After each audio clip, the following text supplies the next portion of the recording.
एक बार की बात है। एक नौजवान लड़का बाहर से युद्ध कला में निपुण होकर अपने गांव वापस आता है। गांव में एक पहुंचे हुए गुरु होते हैं जो गांव के सभी लड़कों को युद्ध कला का अभ्यास कराते हैं।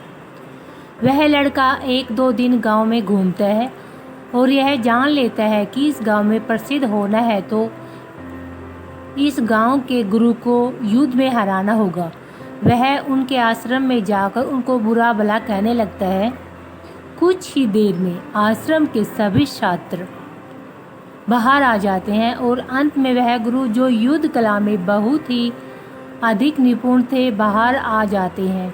वह लड़का जैसे ही इन गुरु को देखता है तो अब सब कहने लगता है। कुछ देर तक लगातार यह सिलसिला ऐसे ही चलता रहता है। गुरु शांति और संयम से उसकी बातों को अनसुना करते जाते हैं। इससे लड़का और अधिक चिढ़ जाता है और उनके पूर्वजों को ना जाने क्या क्या कहता रहता है। बहुत देर तक जब गुरुजी कुछ नहीं कहते तो वह लड़का और अपशब्द कहकर फिर उस आश्रम में वापस चला जाता है। जब वह गुरु अंदर जाते हैं तो आश्रम के सभी छात्र फिर कहने लगते हैं कि आप इतने कायर कैसे हो सकते हैं।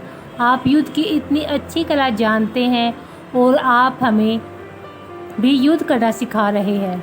अगर आपको उनसे नहीं लड़ना था तो हमको आदेश देते, हम उनसे तुरंत मजा चखा देते। पर आप तो बहुत कायर निकले, हमें आपसे यह उम्मीद नहीं थी। गुरु पहले शांत रहते हैं और अंत में जब सब अपनी बातें कह देते हैं और गुरु को दोषी ठहराते हैं तब वह शांत होकर अपने शिष्यों से कहते हैं कि मुझे एक बात बताओ।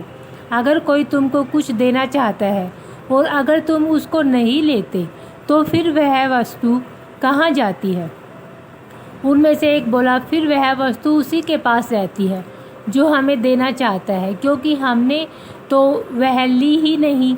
गुरु मुस्कुराते हैं और कहते हैं कि यही तो मैं तुम लोगों से कहना चाहता हूँ कि जब मैंने उसके अपशब्द, क्रोध और घृणा ली ही नहीं तो वह उसके पास ही रह गई।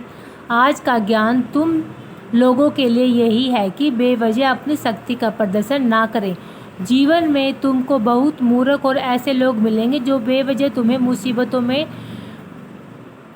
डालना चाहेंगे। ऐसे समय में संयम रखें और इस बात पर गौर करें कि वह वस्तु जो वह दे रहा है लेने लायक है या नहीं।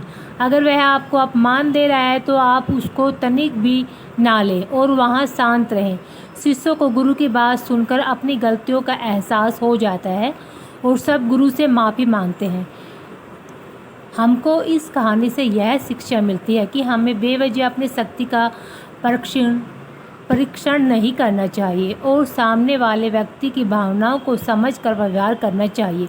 अगर कोई हमें अपमानित कर रहा है और हम अपमान महसूस नहीं कर रहे हैं तो वह अपमान उसी के पास रह जाता है। जीवन में हमको बहुत से ऐसे लोग मिलते हैं जो हमको मुसीबतों में धकेलना चाहते हैं और ख़ुद को बड़ा साबित करना चाहते हैं। ऐसे में हमें शांति, संयम और विवेक से काम करना चाहिए। अगर दोस्तों आप परिवार में भी काफ़ी लोग ऐसे होते हैं जो हमें लड़ाइयों में धकेलना चाहते हैं या हमें बुरा बनाना चाहते हैं तो आप शांत रहें और अपने ऊपर विश्वास रखें तो हम किसी से भी हार भी नहीं सकते हैं और हमारा संयम भी बना रहेगा। Thank you for watching.